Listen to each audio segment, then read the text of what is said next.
Good morning from City Creek Bottoms Farmstead. This is our Friday edition of Campfire Tales. Hoping everyone is having a good day and looking forward to the weekend. And we've got some good surprises coming here on the farmstead, so hopefully next week we'll have some good videos and some stuff to show you. Last week I told you about my friend who had an encounter back in 2007 and 8 out on the east side of Sylacauga on a creek called Crooked Creek. Him and his nephew were duck hunting, seen something peeping around a tree. Then of course me and Keith went in and done some investigation, found footprints, found some other interesting things. And one thing I forgot to tell everyone, we did find some hair in a barbed wire fence. I was thinking it was either cow hair because, you know, cow pasture full of cows, but Mr. Tall, Banco, wanted me to send him that hair. So what we did, he sent it to a lab in Texas to a friend of his that had a lab out there. Came back unknown. So it wasn't a cow. So, but we don't know what it was. But I forgot to mention that in that program last week.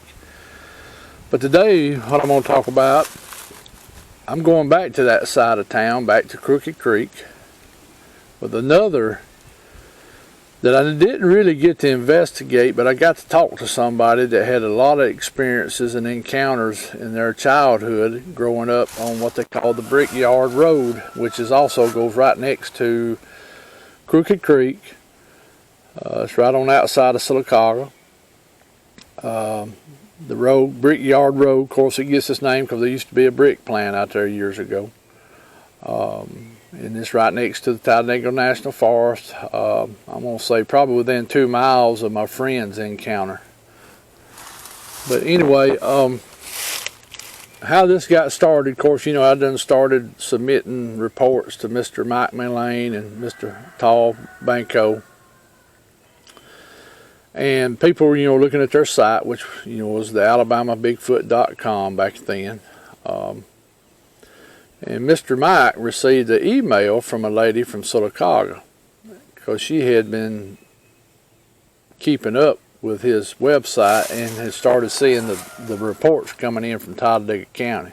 Of course, her being from Talladega County really sparked her interest, especially since she had seen these beings herself during her childhood. So she contacted Mr. Mike and was asking him who the researchers or who were, you know, coming up with these reports up here in Talladega County, and she would like to speak to us.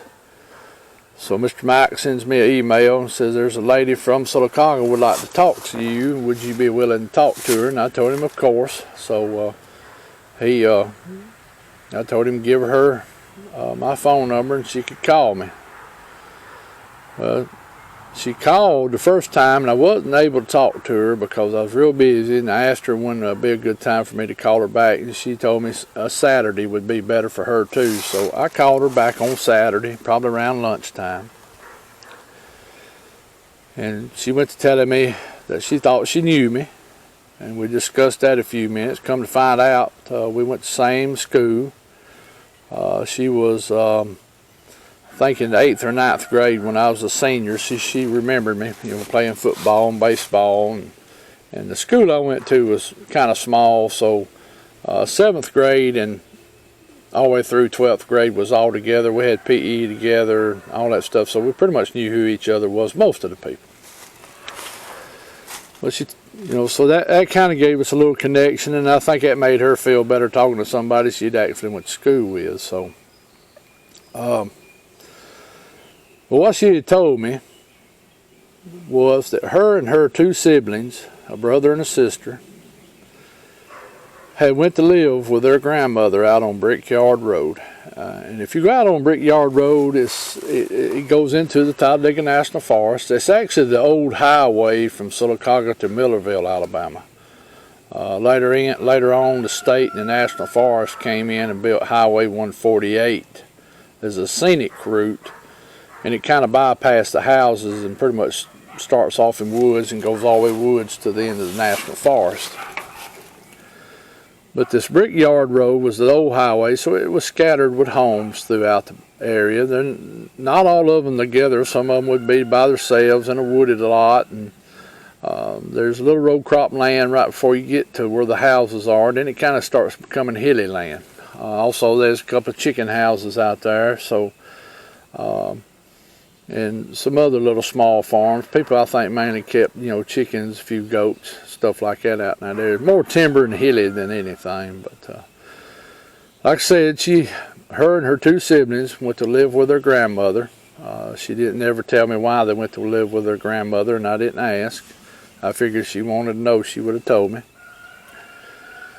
But she talked about, they had a garden. Her grandmother kept chickens. Her uncle lived right up the road, and he was very involved with them, helping out money-wise, I think, and, other different things with, 3 kids. But their grandmother, one thing she noticed when she moved in with them, and I think she was the oldest, I can't remember, I think she was the oldest sibling, but she said her grandmother did not allow them to play outside after dark. And even a lot of times would want them to come on in the house 30 minutes before dark. She never asked, and they didn't push the subject with her. They just minded their grandmother. Well, how this really got started, when she finally figured out something was going on, she asked her and one of her other siblings, I think her sister, asked could they go walking to Sylacauga in downtown Sylacauga, since they didn't live a mile and a half from downtown Sylacauga. So it shows you how close these boogers are, living right next to a town with 13,000 people in it. They're right next door. In fact, I have later on in a video, I'll have another sighting that was in downtown Sylacauga back in the late 70s. So you'll see a pattern where I'm going with this. Anyway, her and her other sibling asked could they go to town. Her grandmother said yes, and this was back in the 80s, so things were still calm. I mean, you could go walk and ride your bicycle and didn't have much trouble. So anyway, they walked to downtown Sylacauga.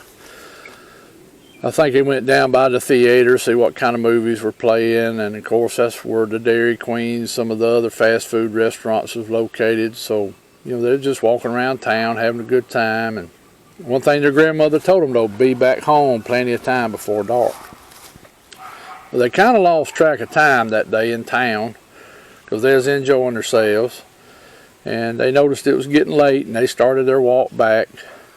Well, right before, when you get right out of Sylacauga, it's kind of like a little industrial section. There used to be a company that made the big tanks. It's called Sylacauga Tank Company, and the Budweiser beverage company was out there. Then some smaller stuff, and then as soon as you passed those, you crossed Crooked Creek. And you got into a few houses with some row crop land located there. Then once you get past that little area, you got into another little wooded spot, and then you would come to her grandmother's house. Well, everything was going good. Of course, it was getting dark, and they were moving pretty quick. They done got past Crooked Creek and had just passed where the row crop land and a few houses were, and they had got into the wooded section. And about halfway up the road, as they was walking, she noticed on the right-hand side something walking with them. And at first she, thought maybe deer or, dog or something. She didn't really think a whole lot about it. And she said something to her sister, something's walking beside us. And she told her sister, let's just stop real quick. So they stopped. Well, it stopped.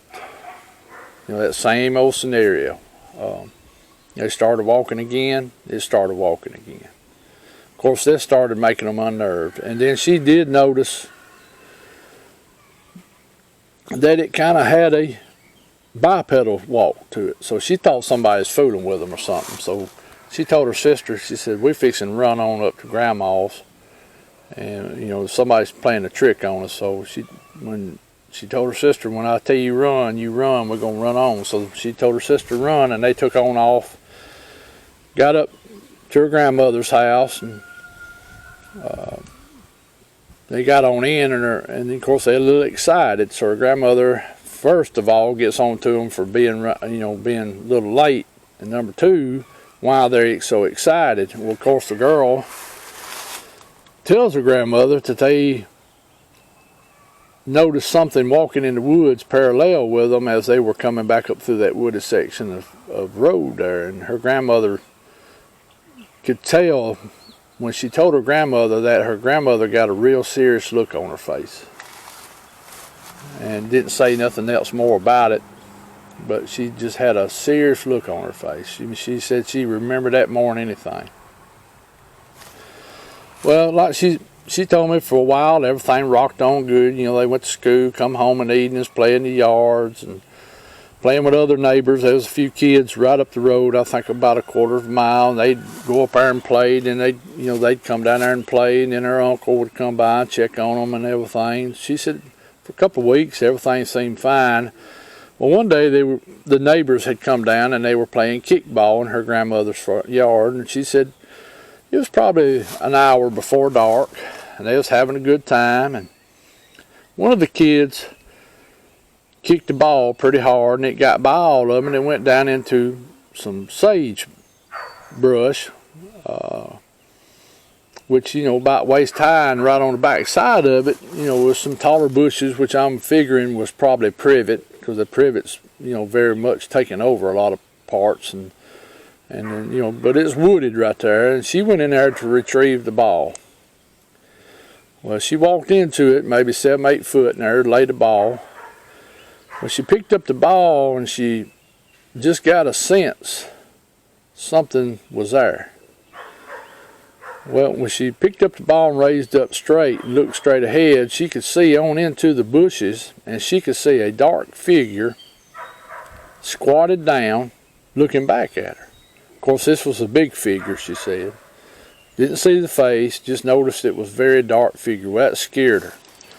She takes off running, runs up to her grandma, hollering, and other kids, they don't know what's going on, and she tells her grandmother she just seen something in the woods, and her grandmother says, okay, y'all get in the house. She tells the two neighbors' kids, she said, y'all run on home. Y'all get on home now. So she asked her grandmother, she said, what did I see? What did I see? She kept pressing her grandmother on it, and her grandmother said, look, I don't know what it is, but it comes up around sometimes. That's why I want y'all in before dark. That's why I'm peculiar about things going on. Well, of course, that made her and her siblings a little leery about being outside playing, but, they would, of course, would go out, but they watched what they were doing. They watched what they were doing for a while. Well, one night, her bedroom, her and her sister's bedroom, were on front side of the house. And of course, the old farmhouses, have big windows. And there was also a street light out kind of in front of the house by the road. Well, that night, for some reason, she said she just couldn't go to sleep. And her bed was closest to the window, and the way her bed sit, she could look out the window pretty easily toward the street light. And she was reckoning it was probably up around 11, 12 o'clock. Her grandmother done went to bed several hours, and she just been laying there tossing and turning, didn't know why. But she said all of a sudden, she seen a dark figure walk across this paved road, kind of at the edge of the street light, and then disappears on their side of the road where it's wooded. Well, she's sitting there. She don't know to get up and tell her grandma or just to be still and be quiet. Now, the windows were up because this was in summertime. She says probably within a couple more minutes, she hears something walking down beside the house. And she said she could tell it was bipedal, and it stops at the other bedroom window, which this bedroom was the corner side of the house. So one window was on the front porch looking out toward the front, and then you have a side window like a lot of the old houses built. But she said the curtain was closed on that window, but the window pane was up. to let air in the house, and she said she could hear breathing. She said a deep guttural breathing. Well, she said she's terrified. She don't know to get up and scream and holler. Her sister's laying right over her, even closer to that window, and she don't know to get up and get her. She just don't know what to do. You know, at the time she's like, I think 12, 13 years old, so she just don't really know what to do with that. Well, finally she can't take it no more, and she jumps up and grabs her sister out of bed and runs to her grandma and tells her grandma what she seen cross the road and what she heard at the window. Well, her grandmother calls her uncle and tells her there's a prowler down here. Well, he, of course, jumps in his truck. He just lives right up the road. He comes flying down there with his flashlight and his gun and walks all around, ain't seen nothing. Come back and just tell him, said, probably seen somebody walking down the road or something like that. And he kind of brushes it off. And I think the grandma knew what it was, but she just wasn't pushing the subject. Well, all that kind of blowed over, and she said for several months nothing went on. Well, it done got into winter time, or fall, early fall. Most of their stuff in the garden had done quit, but she said one thing she did notice, she overheard her grandmother telling her uncle that some vegetables had been disappearing out of the garden, and also that she'd seen some very big tracks in the garden. So, but the garden had done, pretty much played out, and one morning she got up and came in to eat breakfast. They were getting ready for school. And her grandmother said that she went out to get eggs that morning and wasn't no eggs. And then also 2 of the hens were missing. And she was very upset about it. Of course, they was thinking a coon or a possum or something of that nature. But the thing about it, typically when a coon or a possum or anything else kills something, there's signs of it. You find feathers, blood. A lot of times they'll eat them right there where they kill them. So, plus the eggs being gone was just weird, and none of them busted. So that had her grandmother kind of upset. Well, later that afternoon, her uncle shows up, and her grandmother, was telling him about it, and he goes out and looks around, and kind of perplexed because he don't find none. He come back and said, I don't find none. I think he even made a circle up in the woods looking around for feathers and stuff, just didn't find nothing. She had about 10 or 12 chickens left. So they decided at night to start putting the chickens up in a coop and lock, and shutting the door. So they done that. Well, a few days went by, everything rosy again, nothing going on. And then one morning she gets up and her grandma was just upset, just mad, upset, and tells her, she said, something come got all the eggs again and got a couple of chickens again. And so, in fact, her grandmother called her uncle, I think he is at work, and she called and told him what was going on. He said, well, when I get off, I'll come down there and look around again and see what's going on. So that afternoon, he comes down there and walks around. Well, he comes back, and she kind of hears her grandmother and him talking, and she heard him tell her grandma, he said, well, I found some big footprints in the chicken coop. He said, I can tell where you stepped in one of them by your footprint being in it. And I think this lady probably had about, 8 or 9, footprint for a woman. And he told her, he said, this was probably 15, 16 inches. So I think he started becoming a little bit of a believer. And so they didn't really know what to do. Didn't know to call the police or game warden, or because who's going to believe you when you call them and tell them, hey, this hairy creature's coming up here getting eggs and getting chickens and rambling around the house at night and stuff. But she said all of a sudden it just kind of quit. She said it went several months, nothing went on. It stayed quiet. Didn't hear nothing at night. No chickens missing, no eggs missing. So it just like, it stopped for a while. And she said, they kind of got where they was back out playing in the yard more regular, and, not being as nervous out there, and really, not thinking about it a whole lot. Well, like I said, at the beginning, up the road, there was 2 chicken houses. And in fact, I know these people because I used to work with one of the guys.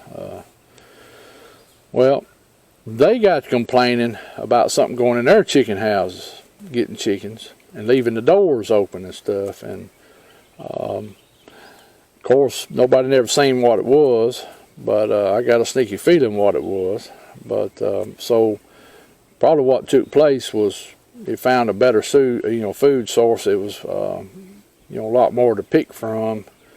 But that's me guessing. That's my opinion. Of course, that ain't fact. I can't prove that. So, but anyway, she said from there they really never noticed anything else for a while. They lived there with their grandma till she graduated and moved out, and her other siblings did. And of course, when I was talking to her, I asked her, did her grandmother still live out there? And she said no, her grandmother had passed away.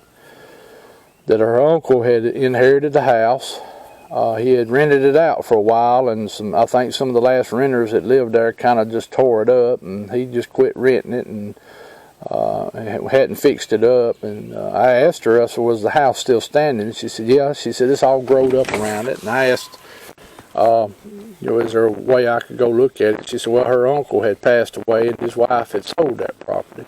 So getting permission to go look around. Plus all that land right in there is private land, so none of it I really could have access to. I asked her, did any of the neighbors ever talk about stuff? And she said like the neighborhood kids that she played with would talk about sometimes they would hear stuff late at night kind of in behind their house, like a howl. I asked her if they'd ever heard whoops or the tree knocks, and she did say that they a couple of times heard what sounded like something hitting on a tree across the road. Very interesting. It's one I didn't really get to work. It'd been nice if I could have went out to that property and walked around, on both sides of the road, and because I imagine they're still using that area. So there's 2, a sighting and then some multiple encounters coming within a mile and a half of each other. But also one other thing I'd like to bring up, and I found out later down the road, is a cousin of mine, and I'm not going to use her name because she might not like me to do that, but she had a truck, and when she was got a driver's license and everything, they was, like most teenagers, go ride and hit dirt roads and, have fun. Well, I think a group of her and her friends had went out in that same area. I think they were probably within a mile of there.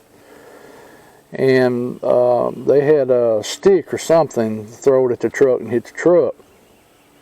And then I think also, if my memory is correct, and if it ain't, she'll probably correct me, and I hope she does if I tell this wrong, is that they also found some footprints, and this was in the middle of the winter, so this was barefoot footprints around a mud hole. So going back, from my friends encounter, this girl I went to school with who I ended up knowing. And then my cousin just verified that there was a good clan of Bigfoot living on that area in there. That creek runs a good piece. It dumps into Lake Howard, which is where Sylacauga gets their drinking water. And then above Lake Howard, there's 3 government lakes that the federal government built that feed into this lake. So it's a very big lake. All of it's national forest right behind it. Big, vast area.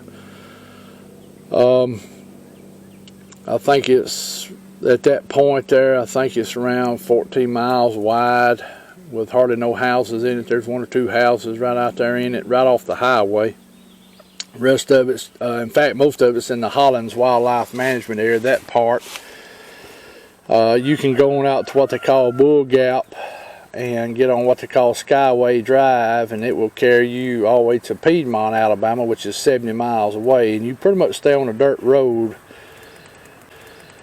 most of it, except for a couple of little spots you have to get onto a paved road, one up around Chee Hall, and then you of course have to cross I-20. So you're talking about a vast area, just mountainous. It's the last mountains of the Appalachians.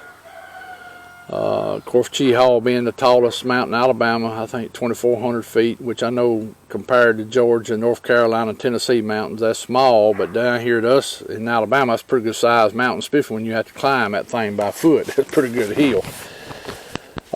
In fact, I live right next to really the last mountains, which is a hunting club. Pretty soon I'm going to get into that, because the hunting club's going to be pretty long-winded. Me and Keith, Adam, Jonathan, Miss Lori from Texas, Pat from Florida. We've had some good stuff going on up there in the years. We had a couple of outings up there in the times past. Had a lot of hunt club members have encounters too and see stuff. So I'm fixing to get into that. Of course, it's called Creepy Mountain. That ain't the real name of the mountain. We called it Creepy Mountain because the place is creepy. I believe there's some paranormal stuff goes on up there too. One reason we call it Creepy Mountain is because we didn't want to let its location be known, not because we're trying to hide it. It's private land, and also it's a hunting club, so we didn't want people coming up there trying to get in the place, disturbing people, while they're trying to hunt. Of course, we didn't want the landowners all stirred up.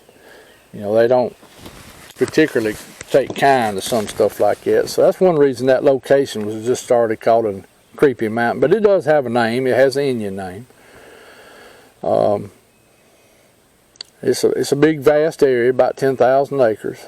And then when you take what's surrounding it, it's just woods and farmland. It's a pretty good sized area. And it's one of the last sections of mountains in Alabama. There's one other mountain below us in Coosa County called Flag Mountain, which is about the last real mountain, I guess you would say. It's about 1,000 feet. The hunting club mountains are 1,500, and some of them are about straight up, so walking from the bottom up is a pretty good walk. Well, I hope you've enjoyed today's video. If you can, subscribe to us, like, comment, share, and I really appreciate the comments I've been getting. I hope I make sense. I hope you get where I'm coming from. These beings are for real. 2007, as I tell people, reality set in with me.